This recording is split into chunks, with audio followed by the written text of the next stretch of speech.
Shalom Bapak Ibu Jemaat yang dikasihi Tuhan. Kembali kita beribadah di hari Minggu yang berbahagia ini. Sekarang mari terus kita satukan hati kita. Kita mau menyatukan segala apapun yang kita rasakan, kita berikan kepada Tuhan. Mari kita memuji Tuhan, mari kita mempersiapkan hati kita untuk lebih lagi masuk ke dalam hadirat Tuhan.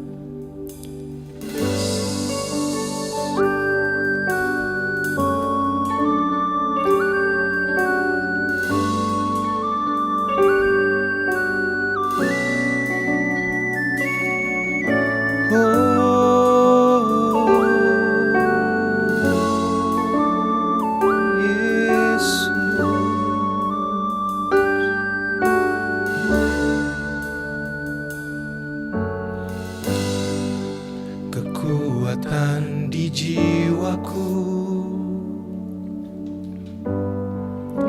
ketenangan di batinku, ada dalam hadirat-Mu, ku menyembah-Mu.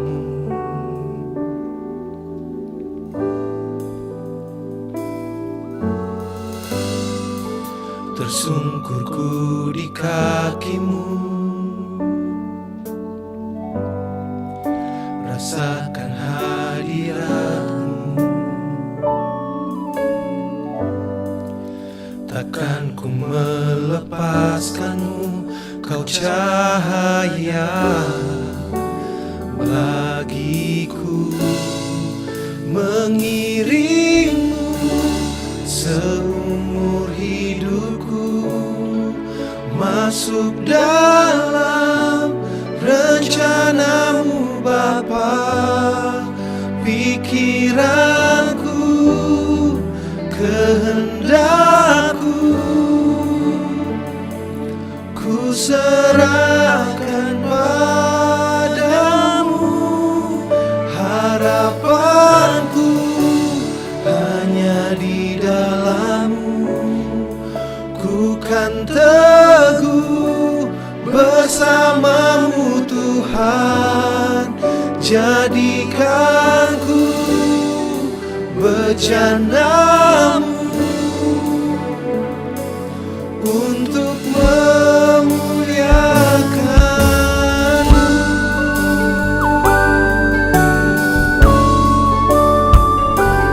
Kami mau memuliakan-Mu Tuhan, sebab kami percaya Engkaulah kekuatan kami. Tersungkurku di kaki-Mu, rasakan hadirat-Mu. Takkan ku melepaskan-Mu, Kau cahaya bagiku, mengiring-Mu seumur hidupku, masuk dalam rencana-Mu Bapa. Pikiranku, kehendakku, ku serahkan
kehendakku, ku serahkan padamu. Harapanku hanya di dalam-Mu. Ku kan teguh bersama-Mu Tuhan. Jadikan ku bejana-Mu untuk memuliakan-Mu, mengiring-Mu seumur hidupku, masuk dalam rencana-Mu Bapa. Pikiranku, kehendakku, ku serahkan padamu. Harapanku hanya di dalam-Mu. Ku kan teguh bersama-Mu Tuhan. Jadikan ku bejana-Mu untuk memuliakan, untuk memuliakan-Mu.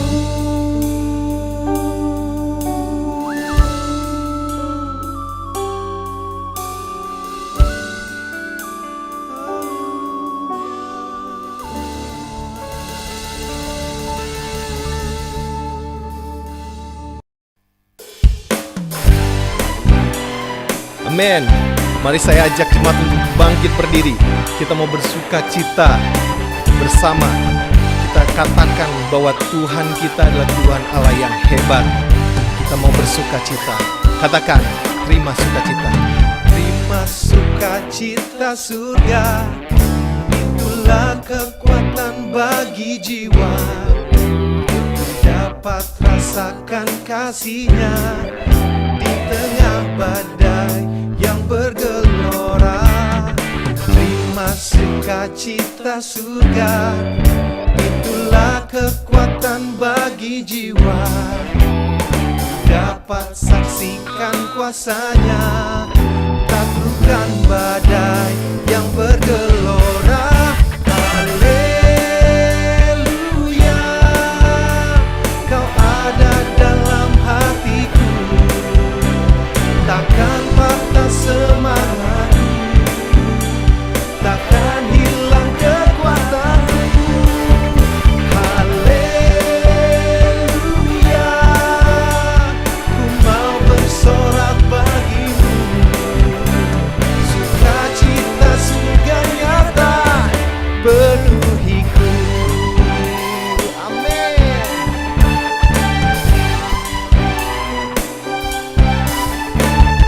Terima sukacita surga, itulah kekuatan bagi jiwa.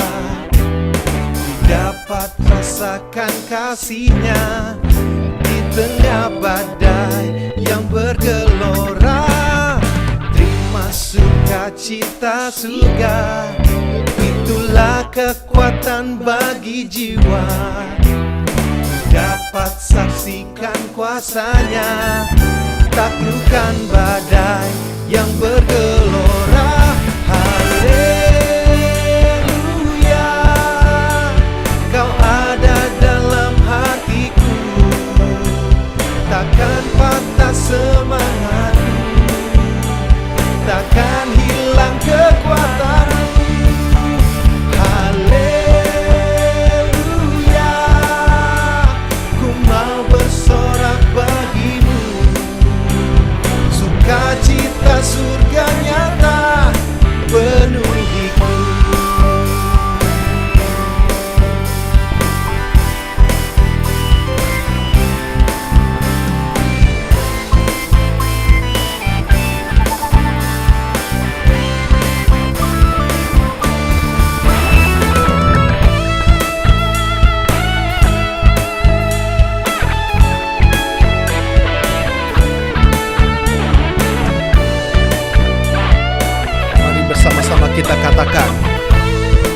ada dalam hati kami Tuhan. Haleluya,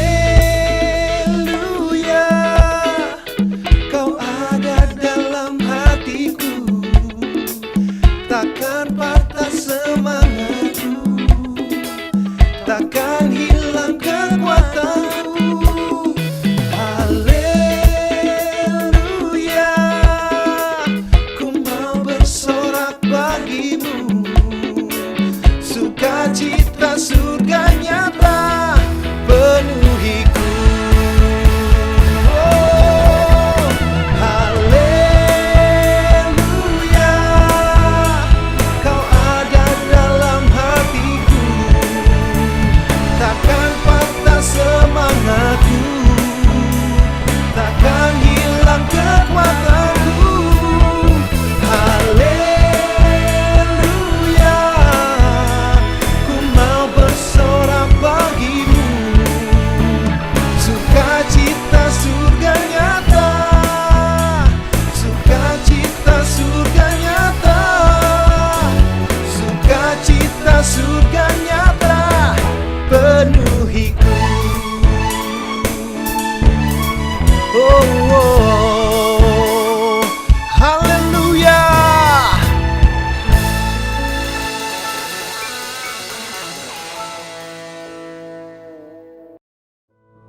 Saya persilakan jemaat untuk duduk kembali. Kita persiapkan hati kita untuk mendengarkan kebenaran firman Tuhan.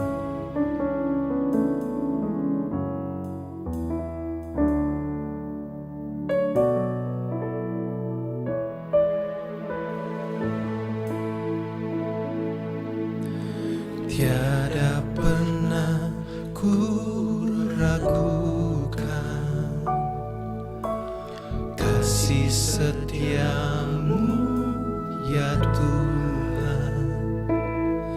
Setiap waktu dalam hidupku, tak pernah Kau tinggalkan. Meski langit tampak suram, awan gelap pun menghadang, hadapi badai, lewati gelombang, tak pernah Kau tinggalkan diriku. Walau 1000 rebah di sisiku, Kau tetaplah Allah penolongku. Walau 10.000 rebah di kananku, takkan ku goyah, sebab Yesus sertaku. Kami percaya Engkau Tuhan. Mari katakan dari awal. Tiada pernah ku ragukan kasih setiamu ya Tuhan. Setiap waktu dalam hidupku, tak pernah Kau tinggalkan. Meski langit tampak suram, awan gelap pun menghadang, hadapi badai, lewati gelombang, tak pernah Kau tinggalkan diriku. Walau 1000 rebah di sisiku, Kau tetaplah Allah penolongku.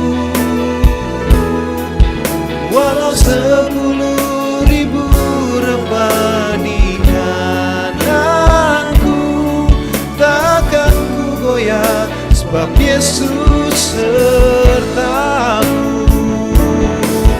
Walau 1000 rebah di sisiku, Kau tetaplah Allah penolongku.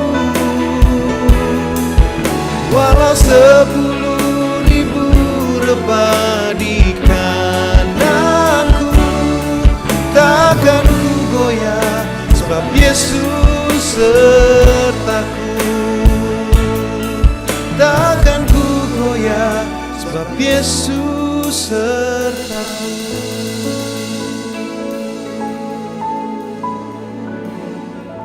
Selamat pagi jemaat yang dikasihi Tuhan, Shalom.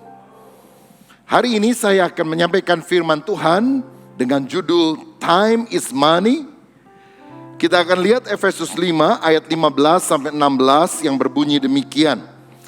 Karena itu perhatikanlah dengan seksama bagaimana kamu hidup. Janganlah seperti orang bebal tetapi seperti orang arif. Dan pergunakanlah waktu yang ada karena hari-hari ini adalah jahat. Ada sebuah ungkapan yang sangat terkenal dari waktu yang lama, time is money. Waktu adalah uang.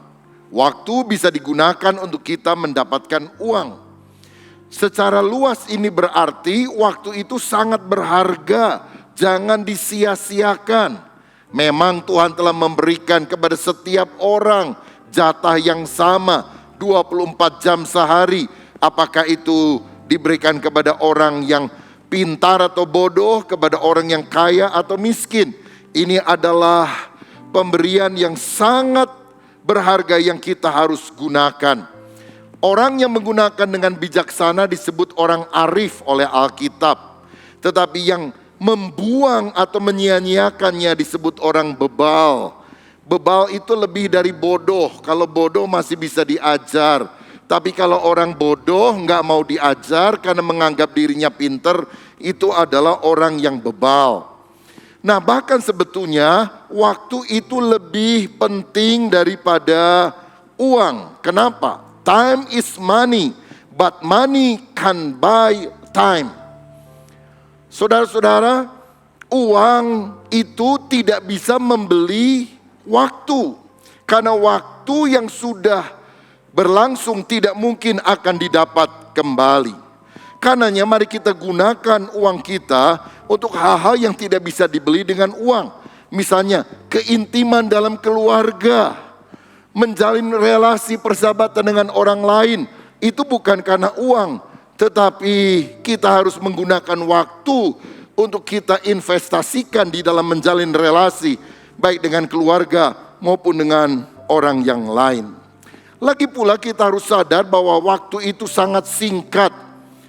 Pemazmur berkata dalam Mazmur 90, waktu hidup kami adalah 70 tahun. Kalau kami kuat 80, tapi lebih daripada itu menderita dan akhirnya juga mati.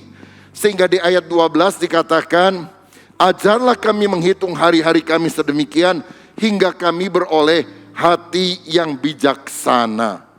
Saudara, karenanya kita harus menggunakan waktu yang sisa ini bukan untuk menuruti keinginan manusia, keinginan diri apalagi yang penuh dengan dosa. Tapi kita harus menggunakannya mentaati kehendak Tuhan. Saudara-saudara, kalau kita lihat lebih jauh di dalam bahasa Yunani ada dua kata untuk waktu. Yang pertama kronos dan yang kedua kairos. Bedanya begini. Kronos itu adalah urutan waktu. Misalnya hari lepas hari. Ya berganti menjadi minggu lepas minggu, bulan lepas bulan. Kronologis. Tetapi yang kedua adalah kairos. Kairos adalah momentum atau kesempatan. Karena itu Alkitab berkata, pada hari ini jika engkau mendengar suara Tuhan, jangan keraskan hatimu. Ada kesempatan waktu untuk kita bertobat. Atau misalnya satu kali saudara mendapatkan tawaran kerja di sebuah perusahaan yang baik. Itu bukan hanya kronos, itu kairos. Karena kalau saudara menundanya, mungkin kesempatan itu tidak akan pernah datang lagi. Begitu juga untuk melayani Tuhan. Ada satu keluarga Kristen dikunjungi oleh gembala sidang, lalu ternyata gembala melihat anak gadis dari keluarga ini seorang yang pintar main piano. Lalu pendeta bilang, gereja kita kan kurang pemain musik. Bagaimana kalau kamu jadi salah satu pianis di gereja kita? Gadis ini bilang, Om saya mau melayani, tapi jangan sekarang, saya masih muda, mau senang-senang dulu. Nantilah kalau sudah waktunya lebih longgar, saya pasti akan melayani. Walaupun hamba Tuhan mendesak, tapi anak ini tetap tidak mau. Beberapa waktu kemudian dia kena COVID, saudara. Dan ternyata parah. Dalam kondisi itulah dia kemudian WA kepada mamanya. Tolong minta Pak Pendeta doakan saya. Saya mau melayani Tuhan. Saya mau berikan hidup bagi Tuhan. Tapi 2 hari kemudian gadis ini meninggal dunia karena penyakit itu. Kesempatan sudah lewat. Karena itu saudara, ketika kita diberi kesempatan hari ini, gunakan seefektif mungkin. Sebab kita tidak tahu apa yang akan terjadi besok. Begitu juga kesempatan untuk ibadah. Ada yang bilang, gampang ibadah. Minggu depan juga kan masih ada toh. Bulan depan kan gereja masih buka toh. Tuhan kan selalu ada. Memang Tuhan selalu ada. Tapi saudara kan gak selalu ada. Hari ini saudara ada, besok belum tentu ada. Karena itu ketika ada kairos kesempatan yang Tuhan berikan, mari kita gunakan dengan bijaksana. Waktu jangan dibuang sia-sia. Waspadai para pencuri waktu. Misalnya sifat bermalas-malasan, suka melamun, mengingat masa yang lalu, menggosipkan orang lain, gak ada gunanya. Terikat gadget, main games dari terbit matahari sampai tenggelamnya. Ini kan sesuatu yang sia-sia dan merugikan. Nah, supaya kita bisa gunakan waktu dengan baik, kita harus memiliki planning, perencanaan. If you fail to plan, you plan to fail. Jika saudara gagal membuat rencana, sebetulnya engkau sedang merencanakan kegagalan bagi dirimu sendiri. Saudara, untuk itu kita harus punya agenda. Dulu saya selalu pakai agenda atau diary cetak tertulis. Tapi sekarang kita bisa gunakan agenda digital di dalam tab kita atau bahkan di dalam handphone kita. Buatlah catatan kegiatan apa yang kita akan lakukan, appointment atau janji temu dengan siapa, dan juga perkara-perkara yang lain yang kita rancangkan lebih dahulu. Untuk itu tentu kita harus memiliki prioritas. Jangan semua tawaran, kesempatan, kegiatan kita terima semuanya. Sehingga kita tidak fokus. Kita harus prioritaskan, menyeleksi, dan kita tahu mana yang harus dilakukan, mana yang tidak. Do and don't. Saudara, ada seorang ekonom Itali bernama Pareto mengajarkan prinsip 20-80. Simpelnya begini. Kalau saudara mengerjakan dengan konsentrasi dan fokus 2 hal, nilainya, hasilnya adalah 8. Tapi kalau saudara mengerjakan 8 hal banyak, maka hasilnya rata-rata akan 2. Jadi semakin kita menseleksi dan konsentrasi pada bidang tertentu, hasilnya akan jauh lebih bagus. Saudara-saudara, karenanya kita harus tahu ada 4 kuadran di dalam perencanaan hidup kita. Yang pertama adalah kuadran yang namanya penting dan mendesak. Ini penting dan buru-buru harus dilakukan. Do it now, lakukan sekarang juga.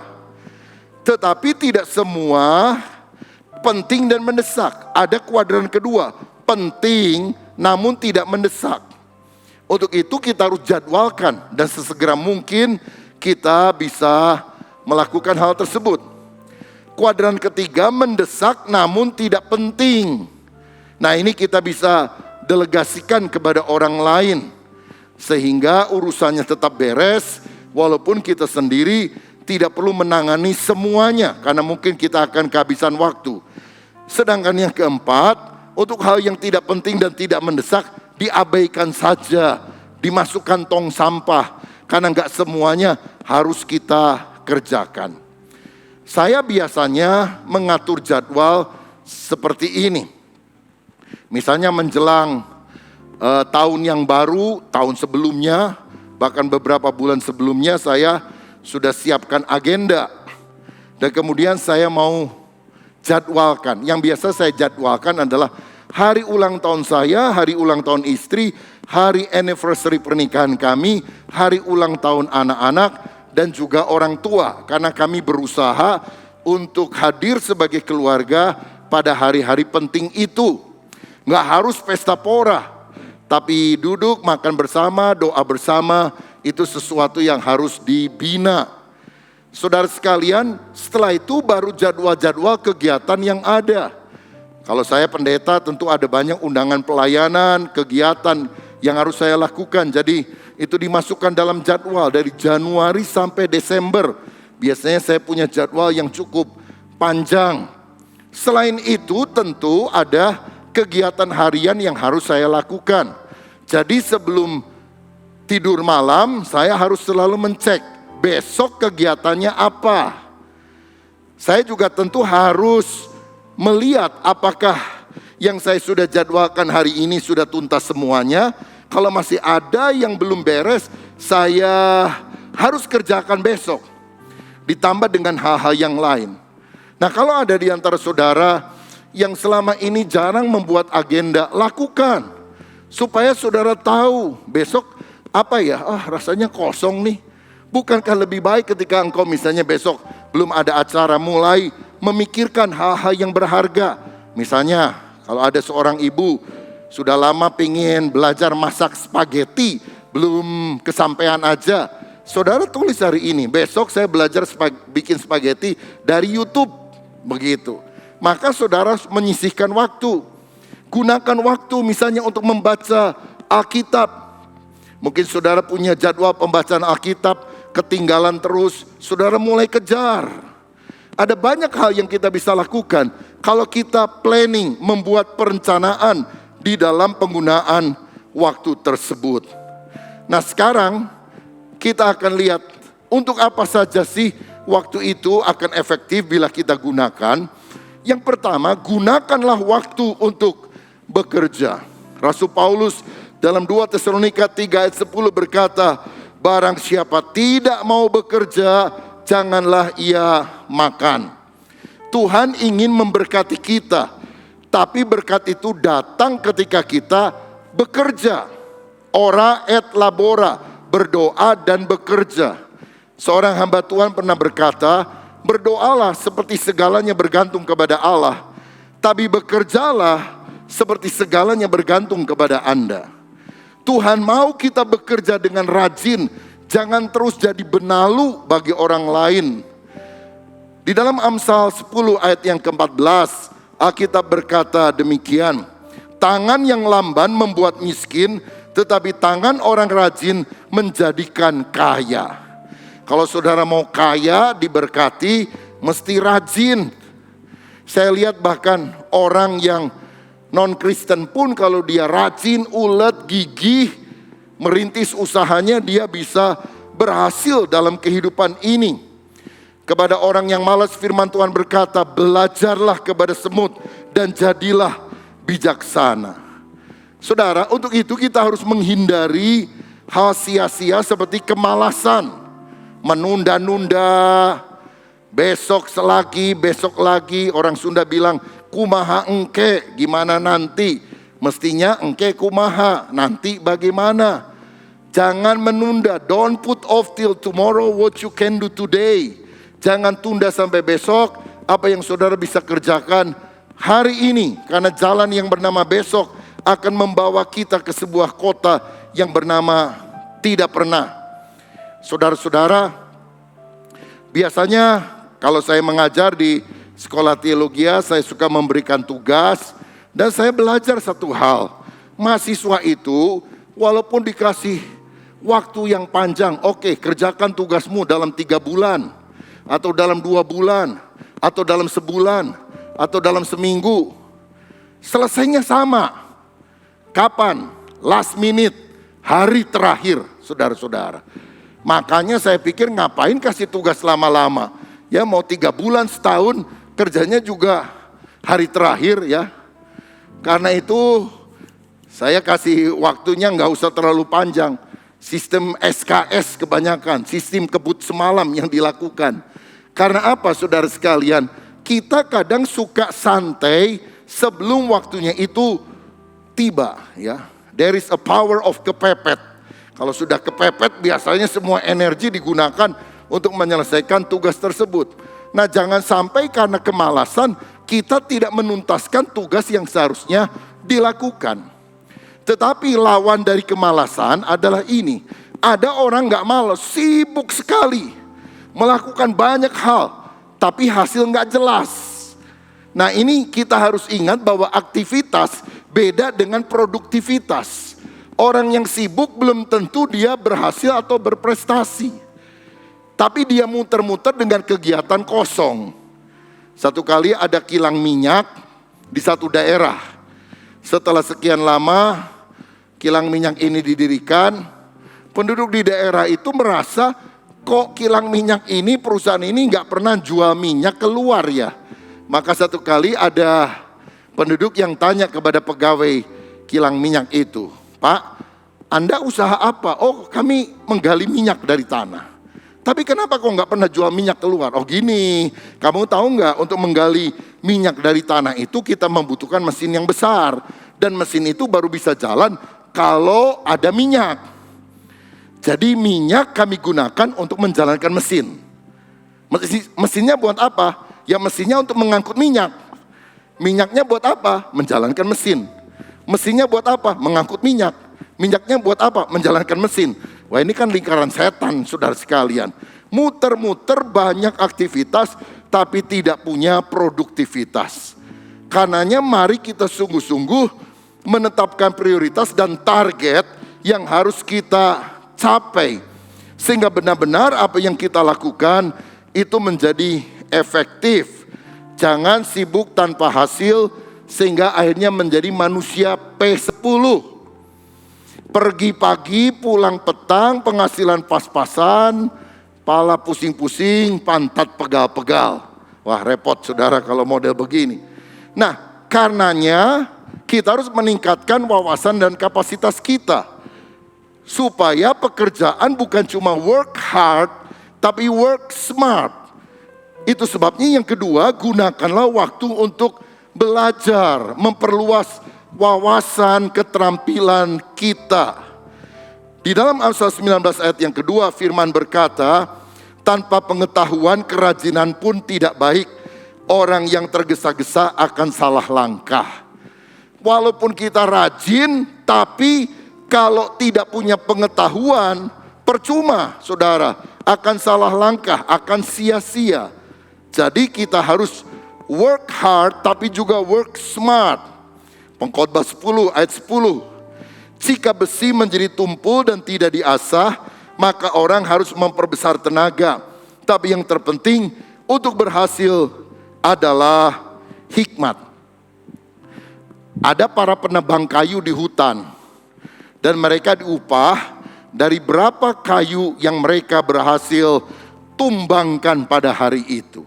Satu kali ada pegawai lama protes kepada pimpinannya karena ada orang baru penghasilannya lebih gede. Protes dia bilang, bos saya kan lebih lama kerja udah berapa tahun, itu ada orang baru kok dapatnya lebih gede dari saya. Tapi bosnya bilang, kita mengupah bukan dari soal berapa lama kamu kerja, tapi berapa pohon yang kamu bisa tebang setiap hari. Ini orang baru, tapi dia bisa menebang pohon 2 kali lipat lebih banyak dari kamu.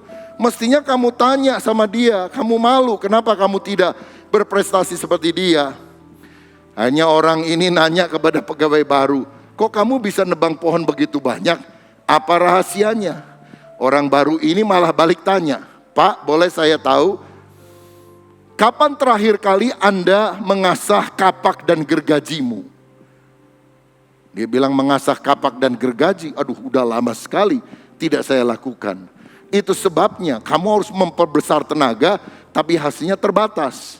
Setiap kali saya menumbangkan satu pohon, saya asah kapak atau gergaji saya. Sehingga dengan kapak yang tajam, usaha lebih sedikit tapi hasil akan jauh lebih maksimal. Itu namanya hikmat, itu namanya wisdom. Nah, kalau saudara bekerja pada situasi sekarang ini, maka kita juga harus menggunakan hikmat untuk bisa meraih pelanggan lebih banyak. Misalnya kalau saudara adalah seorang pedagang atau pengusaha. Saudara tahu bahwa sensus penduduk Indonesia baru keluar beberapa minggu yang lalu.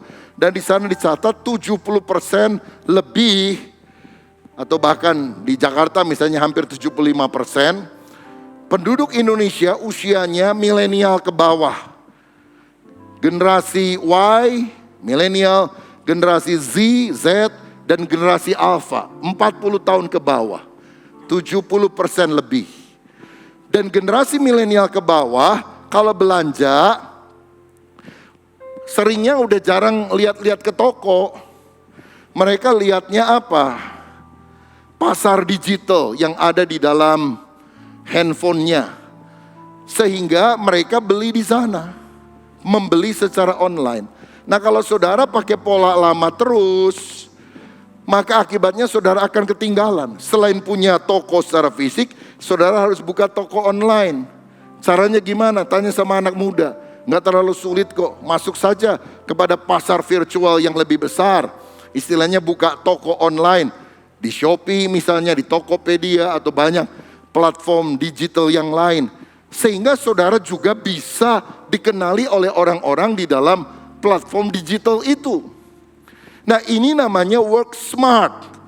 Mengembangkan diri mengikuti proses zaman yang memang berubah.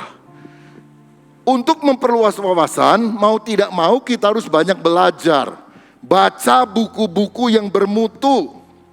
Di rumah saya punya perpustakaan pribadi, bukunya sih nggak terlalu banyak lah, kira-kira 3.500-an lah, atau hampir 4.000. Karena dari sejak kecil, saya suka baca buku. Waktu saya sekolah sampai sekarang, saya sering beli buku, saudara-saudara. Dan saya baca buku-buku. Ada banyak orang setelah sekolah nggak pernah belajar lagi, nggak pernah belajar baca buku lagi. Apa yang kita akan miliki? Pengetahuan kita tidak diupdate. Kalau demikian, saudara, saya pernah kunjungi rekan hamba Tuhan.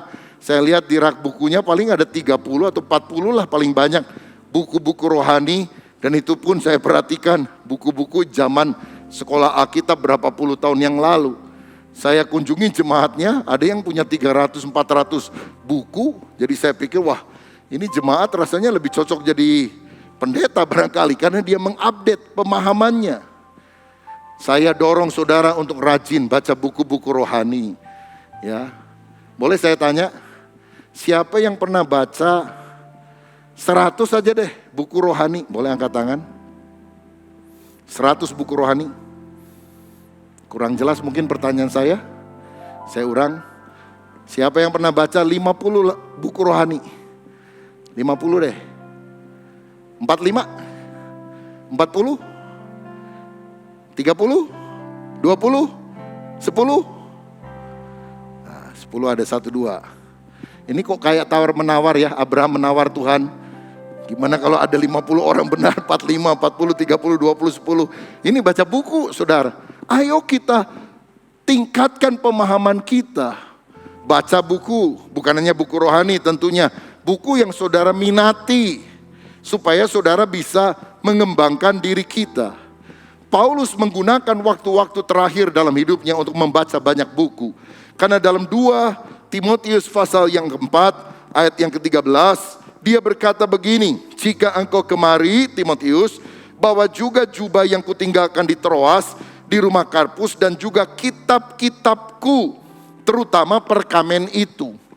Jadi apa yang dilakukan Paulus? Hamba Tuhan besar, penulis hampir setengah kitab perjanjian baru. Pada akhir hidupnya ketika dia dipenjarakan karena iman, dia gunakan untuk membaca kitab-kitabnya.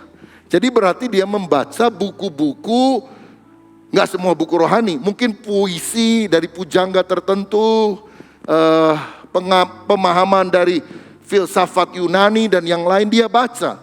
Tapi dia bilang jangan lupa perkamen itu yang dimaksudkannya apa?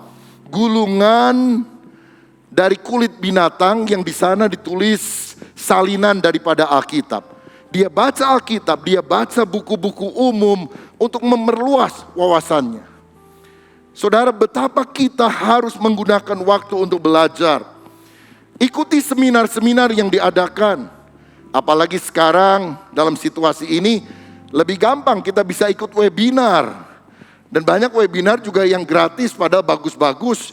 Dan seringkali hasilnya juga di-upload di YouTube. Saudara bisa pelajari bermacam-macam ilmu supaya kita punya wawasan. Catat hal-hal yang penting supaya tidak lupa. Saudara juga bisa belajar dari ahlinya. Ketemui orang atau telepon atau tanya kepada orang yang ngerti di bidangnya masing-masing. Supaya kita menjadi lebih paham. Saudara, sangat menarik kalau kita menggunakan waktu kita untuk bekerja tapi juga untuk belajar. Sehingga bisa work hard, work smart. Yang ketiga, gunakan waktu kita juga untuk beribadah. Gunakan waktu untuk Tuhan. Gunakan untuk yang bersifat kekal.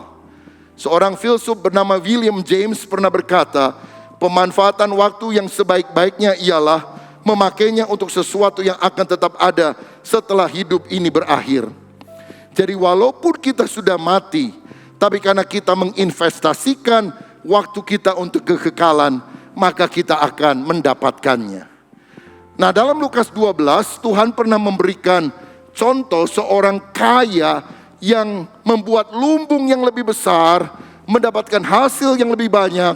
Tapi Tuhan bilang, hai bodoh, malam ini nyawamu dicabut. Dan untuk siapakah harta yang kau kumpulkan itu nanti? Saudara, kenapa orang kaya ini disebut bodoh? Karena dia hanya mementingkan perkara jasmani, melupakan perkara rohani. Dia hanya hidup memikirkan yang kini dan di sini, dia mengabaikan yang kekal. Ingat loh, hidup kita cuma 70 sampai 80 tahun. Tapi lebih daripada itu, ada kekekalan, sorga atau neraka. Itu miliaran tahun, triliunan tahun, tidak terhingga waktunya, hukuman kekal atau kebahagiaan yang abadi.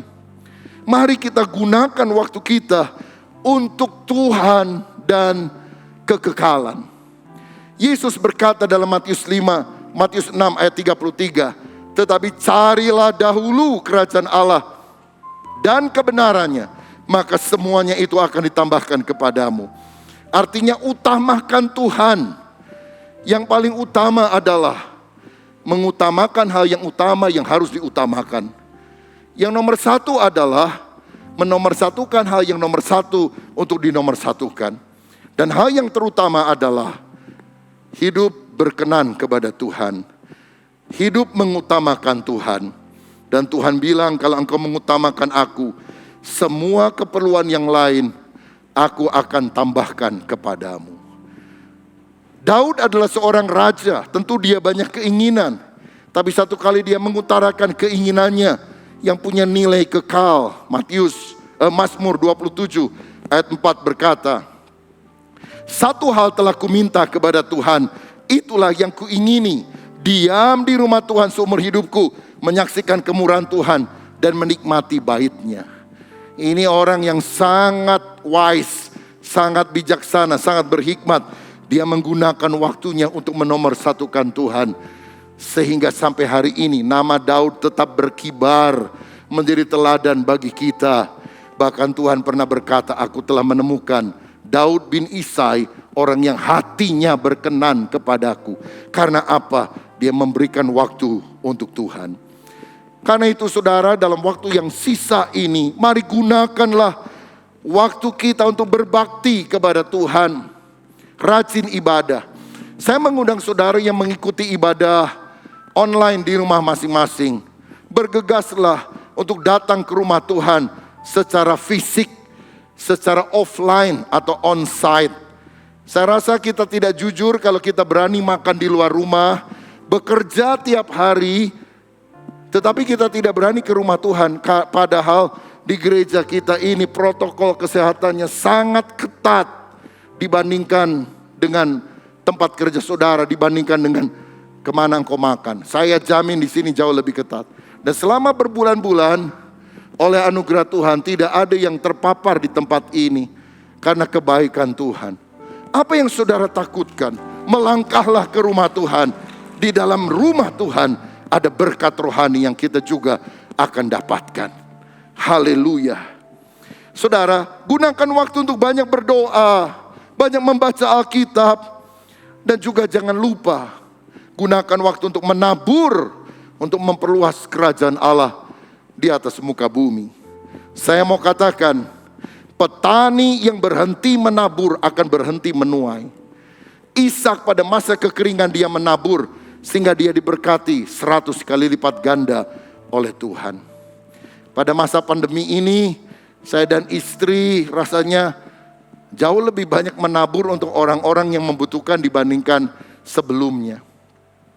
Saudara-saudara, seringkali saya berdoa dan kalau saya ingat seseorang yang terlintas di pikiran, saya kemudian bilang sama istri, tolong bagi berkat sekian.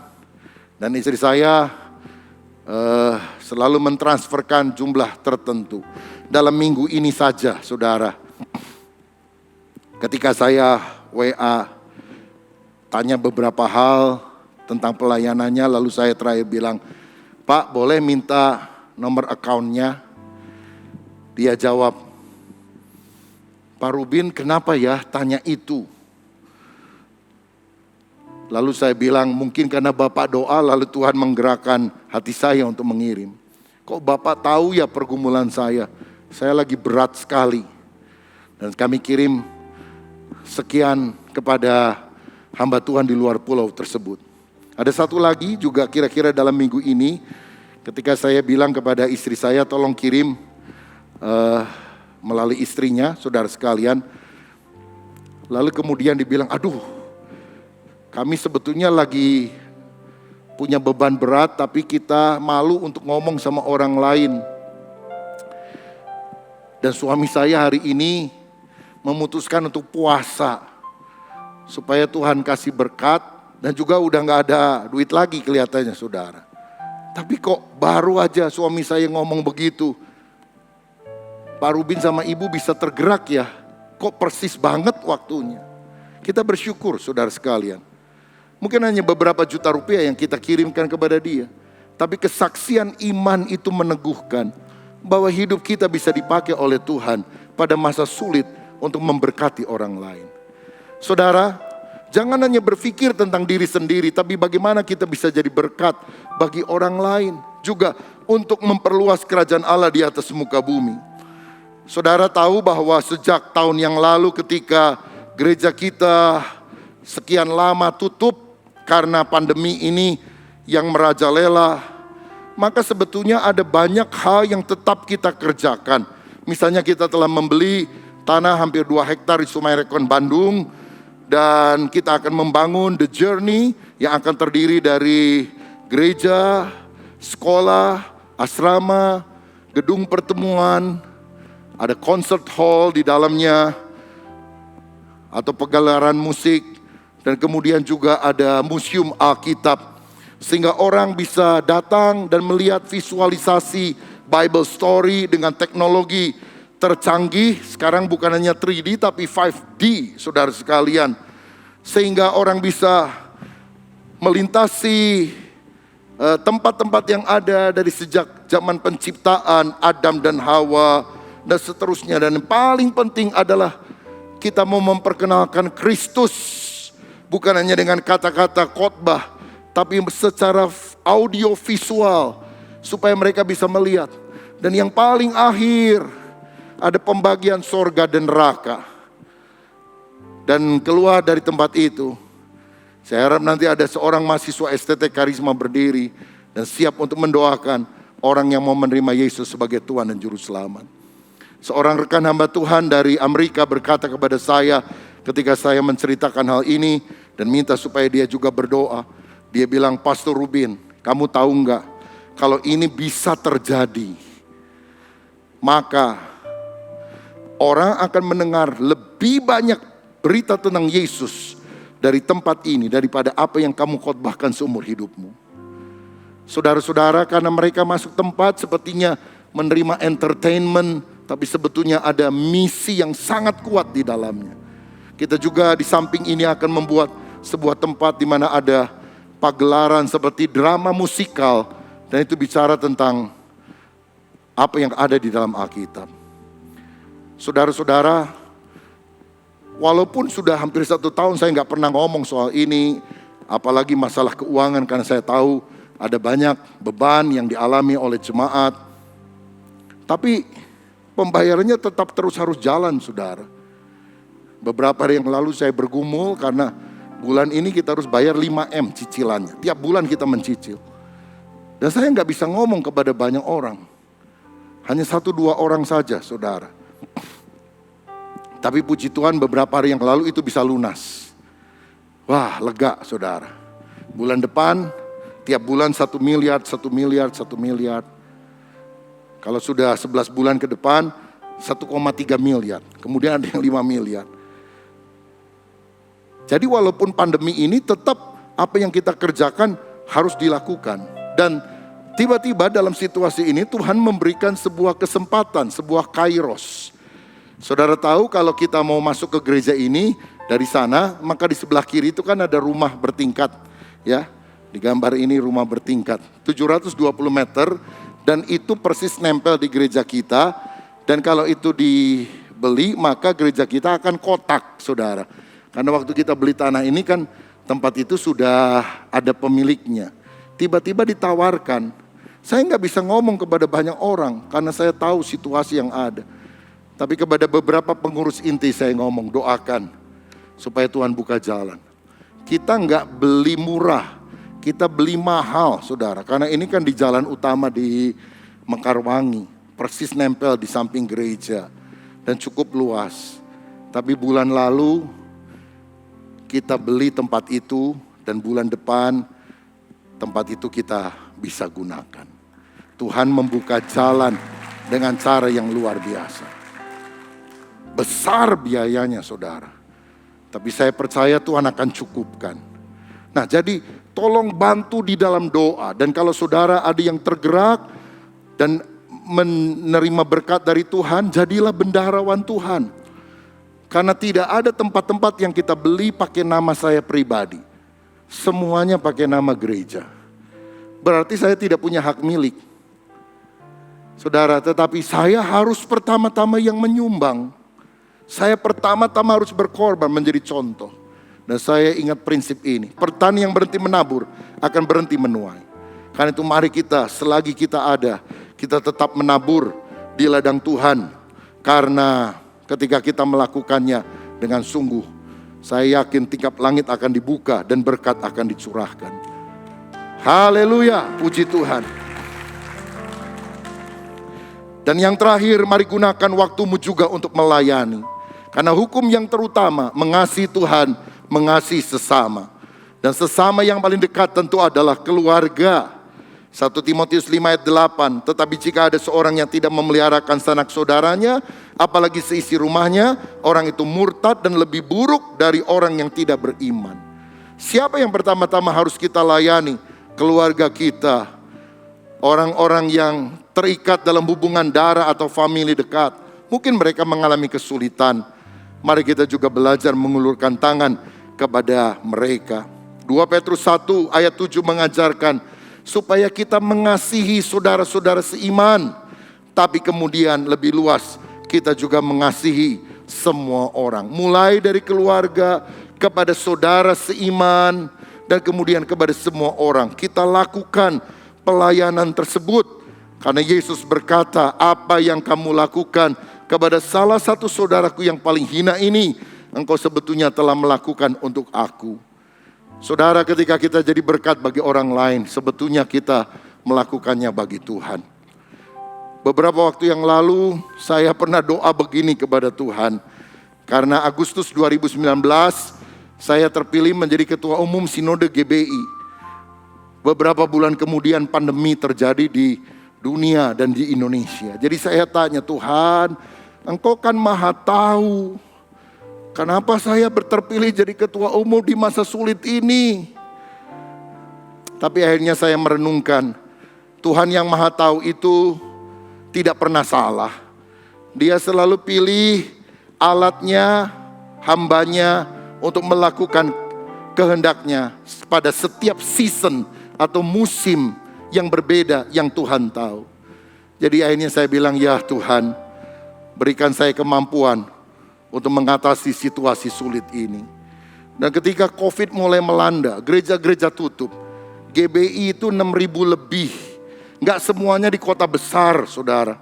Banyak di pedalaman, di pulau-pulau. Saya tanya kepada seluruh ketua badan pekerja daerah GBI. Ada berapa pendeta yang gerejanya tutup sampai akhirnya tidak ada pemasukan, persembahan, persepuluhan atau apapun. Kita mau support. Lalu didata 1.600 orang kira-kira, saudara. Waduh, banyak sekali ini. Tapi saya bertekad dengan beberapa tim inti, kita harus support mereka. Program kita yang utama bukan bikin acara ABCD, tapi mensupport para hamba Tuhannya. Saya percaya memberi secangkir cawan sejuk saja, air sejuk, ada pahalanya. Apalagi ini kesempatan, kairos untuk kita bisa memberkati hamba-hamba Tuhan. Saya bilang tiap bulan sisihkan 500.000 sampai 1 juta rupiah untuk para hamba Tuhan itu. Kita mulai lakukan sejak April, saudara sekalian. Saya pikir mungkin cuma 2 bulan selesai. Ternyata April, Mei, Juni, Juli, Agustus sampai 6 bulan September kita lakukan. Karena setelah itu Oktober, beberapa gereja di berbagai pulau ada yang sudah bisa melakukan ibadah onsite seperti kita juga. Dan kita harus cari dana. Saya mau bilang, cari dana di masa pandemi itu gak enak ngomongnya, saudara. Aduh, gimana ya? Akhirnya saya coba doa hubungi orang-orang. Salah satunya kita pernah mengadakan, mungkin saudara pernah lihat acara di YouTube. Itu acara Victory Through Praise and Worship. Itu kita minta puluhan penyanyi-penyanyi yang terkenal. Hostnya juga salah satunya Boy William yang ada di Indonesian Idol sekarang. Saudara-saudara. Dan kita ngomong, ini untuk pelayanan ya. Nggak ada persembahan kasihnya. Mereka bilang siap. Saudara-saudara, gimana bisa mengumpulkan begitu banyak orang-orang ternama yang bayarannya mahal sekali. Tapi kalau Tuhan menyuruh selalu ada jalan keluar. Dan melalui beberapa cara yang lain terkumpul kira-kira dana hampir 6 miliar. Dan itu yang kami bagikan ke seluruh Indonesia. Kalau kita sungguh punya hati bagi Tuhan, bukan punya duit banyak, punya hati, tingkap langit bisa dibuka, berkat bisa dicurahkan. Saudara, tanggap COVID dilakukan di mana-mana. Kita menyumbang begitu banyak APD kepada rumah sakit, klinik dan sebagainya. Dan saya juga katakan kepada tim kami, karena tanggung jawab sekarang kan bukan cuma di Bandung saja, tapi seluruh Indonesia. Begitu ada bencana, kalau bisa hari yang sama, same day, atau kalau tidak besoknya, mesti ada tim yang terjun ke sana. Masuk 2021, waduh bencananya banyak banget saudara-saudara. Mulai dari pesawat terbang jatuh, dan mereka kan ada yang mulai ditemukan, dirawat atau mayatnya dibawa ke rumah sakit Kramat Jati untuk diperiksa dan sebagainya. Kita bikin posko di situ, saudara, untuk menolong orang-orang keluarga-keluarga yang datang. Longsor di Sumedang, kemudian longsor dan banjir di Puncak, Kalimantan Selatan, Manado, banjir longsor begitu luar biasa. Dan kemudian gempa bumi besar di Mamuju. Dan di beberapa tempat yang lain ada banyak bencana. Begitu bencana datang, pelayanan masyarakat GBI, persekutuan dokter GBI, dan juga Tagana, Taruna Siaga Bencana dari Kementerian Sosial. Kita pakai nama Tagana Raja Wali, itu anak-anak Tuhan, saudara, mayoritas GBI. Kita langsung terjun ke sana. Dan dari beberapa kesaksian, mereka bilang, hebat ya GBI, belum ada loh yang turun. Satu-satunya yang turun ini dari GBI ini jadi sukarelawan. Dan posko-posko yang kita bangun itu beberapa kali dikunjungi oleh menteri-menteri, saudara. Termasuk Ibu Risma dari Menteri Sosial juga datang ke beberapa tempat. Kalau pejabat daerah sudah banyak sekali, wali kota, kapolda, macam-macam datang. Dan mereka memberikan apresiasi. Kita nggak cari nama, kita hanya digerakkan oleh kasih Kristus. Kita bukan hanya pekerja sosial, kita adalah hamba Kristus. Dan Kristus mengajar kita, kasih dinyatakan bukan hanya lewat penginjilan, lewat kata-kata, tapi lewat perbuatan. Sehingga setiap kali kegiatan apapun, dari jemaat kita langsung kirim dana ke berbagai tempat. Saya bilang kalau bisa same day, kalau nggak bisa 1 hari berikutnya. Kemarin Jakarta banjir, hari yang sama. Tim sudah langsung turun ke berbagai titik yang ada di Jakarta dan sekitarnya. Saya percaya ini waktunya, ini kairos Tuhan.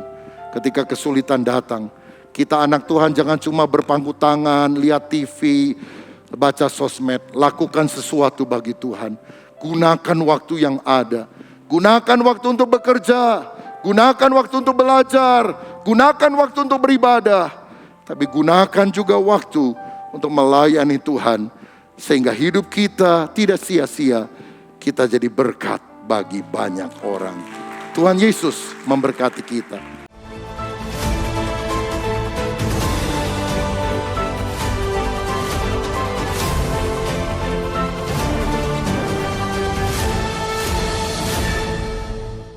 Bagi saudara yang mempunyai talenta di bidang multimedia, atau saudara yang rindu untuk belajar dan melayani Tuhan, Departemen Multimedia membuka rekrutmen pelayan yang baru untuk mengisi pelayanan seperti LCD Operator, VMix Operator, Fotografer, dan kamera video.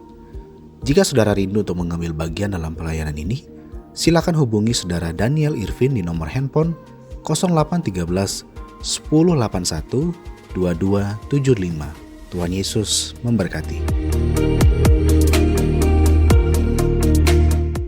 Dana yang sudah masuk ke rekening pembangunan untuk renovasi lantai 1 berjumlah Rp62.943.000. Bapak Ibu, saya sedang ada di Pantai Jaya Ancol untuk mensurvei tempat yang akan kita pakai tanggal 8 April dalam acara ibadah Paskah bersama, yaitu sekolah minggu, teens, youth, dan umum. Oleh sebab itu Bapak Ibu segera daftarkan diri Bapak Ibu ke panitia yang sudah dibentuk. Dan acara ini pasti dijamin menarik, ada game-game, ada permainan, ada hadiah yang akan menanti Bapak Ibu. Oleh sebab itu, segera daftarkan diri Bapak Ibu supaya kita dapat mempersiapkan diri untuk acara kita bersama. Sampai jumpa tanggal 8 April, Tuhan memberkati. Shalom.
Terima kasih Bapa, terpujilah namamu dan sebentar kami akan mengakhiri ibadah kami hari ini. Sidang jemaat, mari siapkan hati, angkat tangan dan terimalah berkat dari Tuhan. Tuhan memberkati rumah tanggamu, Tuhan memberkati pekerjaanmu, Tuhan memberkati kesehatanmu, Tuhan memberkati keuanganmu, dan Tuhan memberkati pertumbuhan rohanimu. Sekarang terimalah berkat daripada Allah Bapa, cinta kasih dalam Tuhan Yesus Kristus, dan melalui persekutuan yang indah dalam kuat kuasa Roh Kudus, tinggal tetap menyertai kita mulai hari ini sampai Maranatha, Yesus Kristus datang pada kali yang kedua. Yang percaya dan sudah diberkati Tuhan, mari katakan bersama, amin. Shalom, Tuhan memberkati kita. Segala kemuliaan hanya bagi Tuhan. Segala hormat pujian hanya bagi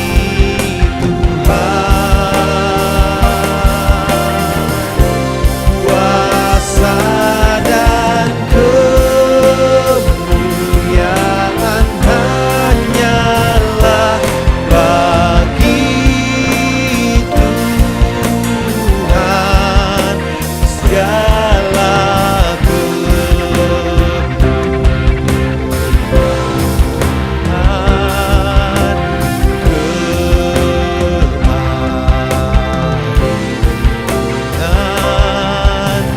kejayaan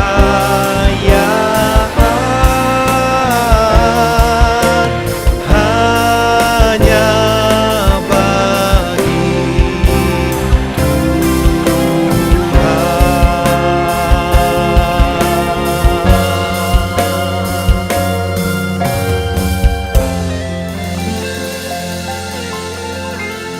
Ibadah kita telah selesai.